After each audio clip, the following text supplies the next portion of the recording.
Hello everyone, welcome back to CUET nimbus. आज हम लोग सिलेबस डिस्कस कर रहे हैं डोमेन स्पेसिफिक सब्जेक्ट साइकोलॉजी का।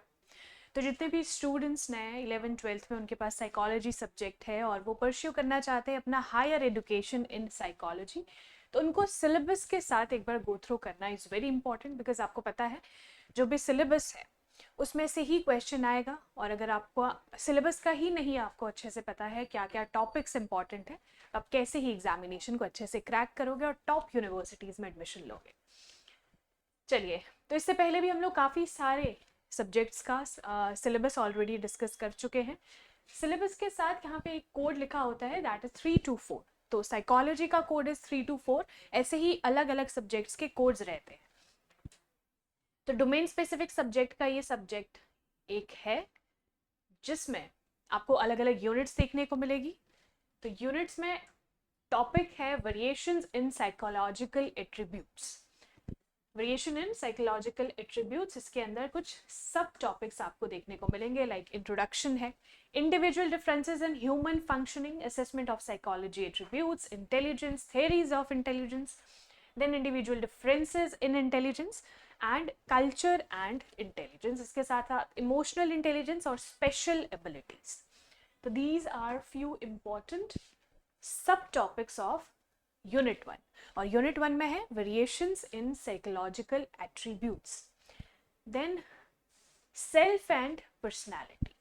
सेल्फ एंड पर्सनालिटी यूनिट 2 में इंट्रोडक्शन स्पेसिफिकली है ना, जो सबसे पहले है वो इंट्रोडक्शन से ही स्टार्ट होता है। Self and personality, then concept of self, cognitive and behavioural aspects of self, self esteem, self efficacy and self regulation. साथ ही culture and self, concept of personality, major approaches to the study of personality like type approaches, trait approaches, psychodynamic approach, behavioral approach and cultural approach। ठीक है, तो ये है कुछ important concepts। साथ ही assessment of personality and self report measures, projective techniques, behavioral analysis। Then comes your unit 3, meeting life challenges। वैसे तो psychology अपने आप में बहुत ही इंपॉर्टेंट और इंटरेस्टिंग कॉन्सेप्ट रहता है। इससे आपको पता चलता है कि सामने वाला क्या सोच रहा होगा, इस चीज़ पे वो कैसे रिएक्ट करेगा, इस सिचुएशन में उसका कैसा रिएक्शन होगा, है ना। तो जो भी बच्चे पढ़ रहे होंगे वो इन सारी चीज़ों से बहुत ज़्यादा रिलेट कर पाएंगे। तो इंट्रोडक्शन है इसका भी। Then nature, types and sources of stress. Stress के क्या क्या सोर्सेज हैं, क्या क्या टाइप्स हैं, नेचर क्या है, effects of stress on psychological functioning and health. तो साइकोलॉजिकल फंक्शनिंग ऑफ हेल्थ पे, है ना, जो हेल्थ है हमारी, स्ट्रेस कैसे उसे अफेक्ट करता है। Stress and health, general adaptation syndrome, then stress and immune system, lifestyle. अभी हमारा जो इम्यून सिस्टम रहता है वो भी स्ट्रेस से रिलेटेड रहता है। आपने देखा होगा जब भी आप लोग थोड़ी किसी चीज़ से परेशान रहते हो तो आपकी ना पूरी बॉडी कुछ अलग तरह से काम करने लगती है। उसका आपको पता है डाइजेशन अच्छे से नहीं हो पाएगा। ऐसे कुछ मेजर सिम्टम्स रहते हैं जो कि सब में ही एक जैसे रहते हैं। Then coping and with stress. अभी हमने स्ट्रेस के बारे में तो पढ़ लिया, लेकिन उससे कोप कैसे करना है ना। तो coping with stress, stress management techniques इसमें आपको सिखाई जाती है। Promoting positive health and wellbeing, life skills which is very important. आप कुछ भी कर रहे हो लाइफ में, this management is very important, जो कि आपको हेल्थ और वेलबींग के बीच में एक पॉजिटिव अप्रोच रखनी होती है। दिस इज़ वेरी इंपॉर्टेंट, है ना। आपको टॉप यूनिवर्सिटी में एडमिशन लेनी है तो इसके लिए भी अगर आप पैनिक करते जाओगे अभी से, पता नहीं कैसा होगा क्या होगा, नो, स्टे काम और अच्छे से आप लोग मेहनत कीजिए। जितना आपसे हो रहा है उतना आप अपना 100% दीजिए, और साथ ही साथ रिवाइज अगर आप करते रहेंगे तो by the end of this year या फिर जब भी आपका एग्जाम आने वाले होगा तब तक आपको सारी चीज़ें बहुत ज़्यादा क्लियर होगी। तो जब क्वेश्चन पेपर आगे होगा तो आप पैनिक नहीं करोगे, आप लोग अच्छे से उसे आंसर करोगे। तो this is the balance between your stress and the well being.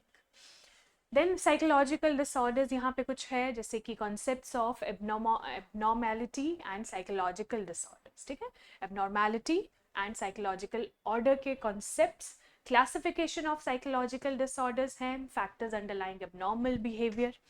Then anxiety disorders, कुछ साइकोलॉजिकल डिसऑर्डर्स के बारे में भी यहाँ पे बात हो रही है। एंजाइटी डिसऑर्डर है, obsessive compulsive and related disorders, है ना, जैसे आपने ओसीडी के नाम से सुना होगा ना, obsessive compulsive disorder. Then trauma and stressor related disorders, somatic symptoms and related disorders, जैसे कि this OCD, this is very common with the people जो कि अकेले रहते हैं, है ना। आपको क्या होता है, अकेले रहते रहते आप में एक हैबिट डेवलप हो जाती है कि ये चीज़ इस हिसाब से ही होगी, तो आप में क्या होता है, एक पर्टिकुलर चीज़ को एक जगह रखने का ही थोड़ा सा ऐसा कुछ डिसऑर्डर ये होता है। आपने पढ़ा होगा जो भी साइकोलॉजिकल स्टूडेंट्स हैं, बड़ी इंटरेस्टिंग रहता है काफ़ी ज़्यादा। Somatic symptom and related disorders, देखिए डिसऑर्डर्स, हर तरह का डिसऑर्डर्स नॉट बैड, है ना। अगर आप नॉर्मली देखो, फॉर एग्जाम्पल अगर मैं ओसीडी की बात करती हूँ तो इट इज़ जस्ट अबाउट कि आप चीज़ें यहाँ से यहाँ रखो, है ना, सिस्टमैटिक वे में रखो, तो it is all about this. Then depressive disorders, कुछ डिसऑर्डर्स बहुत ज़्यादा अच्छे नहीं होते हैं, है ना, तो उसके बारे में भी यहाँ पे बात हो रही है, like bipolar and related disorders, schizophrenia, neuro developmental disorders, disruptive impulsive control and conduct, साथ ही साथ फीडिंग एंड ईटिंग डिसऑर्डर्स और substance related and addictive disorders. तो ये थे 4th यूनिट के कुछ important disorders. Then therapeutic approaches, अब आती है बात थेरेप्यूटिक अप्रोचेस की, कि जो भी डिसऑर्डर्स है उसको कैसे आप थेरी के साथ ठीक कर सकते हो। Nature and process of psychotherapy, psychotherapy के कुछ प्रोसेस और nature. Then therapeutic relationship, types of therapies, behaviour therapy, cognitive therapy, साथ ही साथ humanistic existential therapy, factors contributing to healing in psychotherapy, ethics क्या है साइकोथेरेपी के, then alternative therapies, rehabilitation of the mentally, तो ये इंपॉर्टेंट चीज़ें हैं। Then attitude and social cognition, आपका एटीट्यूड क्या रहना चाहिए इन सारी चीज़ों को लेकर। Explaining social behaviour, nature and components of attitudes, attitude formation and change, prejudice and discrimination, strategies for handling prejudice, साथ ही साथ social influence in group processes, इसमें nature and formation of groups है, टाइप्स ऑफ ग्रुप्स है, साथ ही साथ influence of groups on individual behaviour, social loafing and group polarization. So these are important social influence and group processes. तो in total unit आपको 7 देखने को मिलेगी, 7 units in total है। इसमें से जितने भी important topics है, अभी कुछ ऐसे टॉपिक्स होंगे जो आपको पहले से पता होंगे, है ना, तो उसमें आपको सिंपली थोड़ा सा रिविजन की ज़रूरत है। तो उसमें आपको ना ग्रीन पेन से आप ऐसे मार्क कर सकते हो, अच्छा ठीक है, self and personality, this whole unit आपको बहुत अच्छे से आती है, तो ऐसे ग्रीन पेन से टिक कर दीजिए। और उन बच्चों को जिनको ज़्यादा टाइम इस यूनिट पे देना है, they have to mark it star. तो स्टार का मतलब है कि आपको थोड़ा ज़्यादा टाइम देना है इस पर्टिकुलर यूनिट पे। तो ऐसे सिस्टमैटिक वे में अगर अपना पूरा सिलेबस आप डिवाइड करोगे, तभी आप पूरे के पूरा जो सिलेबस है वो कर पाओगे बाय द एंड। और साथ ही साथ इसके साथ आपको एक और चीज़ का ध्यान रखना है, that is your revision. Revision is very important. आपने एक बार कोई चीज़ पढ़ ली, उसके बाद रिवाइज करना इज इम्पॉर्टेंट।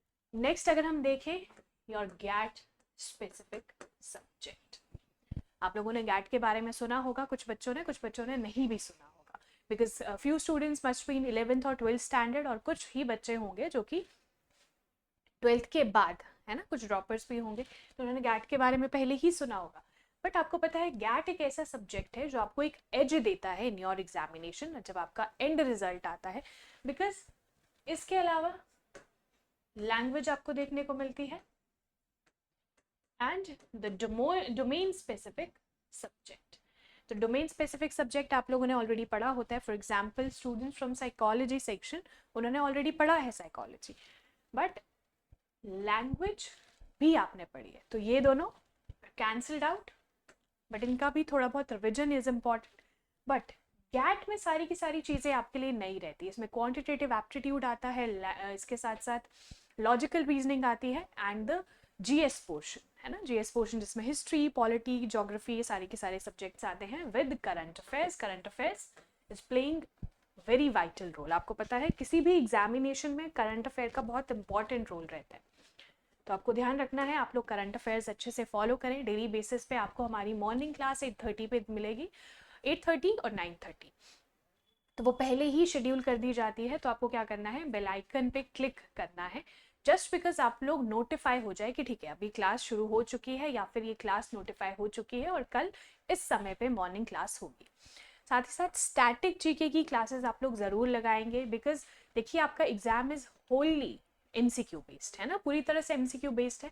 तो जितने ज़्यादा आप एमसीक्यूज प्रैक्टिस करोगे उतना ही बेटर आपके लिए होगा, बिकॉज आप ऐसे थ्योरी पढ़ते रहोगे उससे कुछ नहीं होगा। You have to solve the questions, है ना, एक्चुअल क्वेश्चंस क्या है उसे आपको सॉल्व करना बहुत ज़रूरी है। तो स्टूडेंट्स, जो भी साइकोलॉजी से रिलेटेड चीज़ें थी मैंने आपको बता दी, डोमेन स्पेसिफिक सब्जेक्ट का ये सब्जेक्ट है। और इसके अलावा आपको कोई भी क्वेरी हो आपको कमेंट सेक्शन में लिखना है, और आपको हमें मेल भी आप कर सकते हो cvtnimbus@gmail.com, या फिर आप डायरेक्ट कांटेक्ट भी कर सकते हो, आपको डिस्क्रिप्शन में नंबर मिल जाएगा, उस पर आप कॉल कीजिए, मैसेज कीजिए, आप व्हाट्सएप मैसेज कर सकते हो, सिंपल टेक्स्ट कर सकते हो।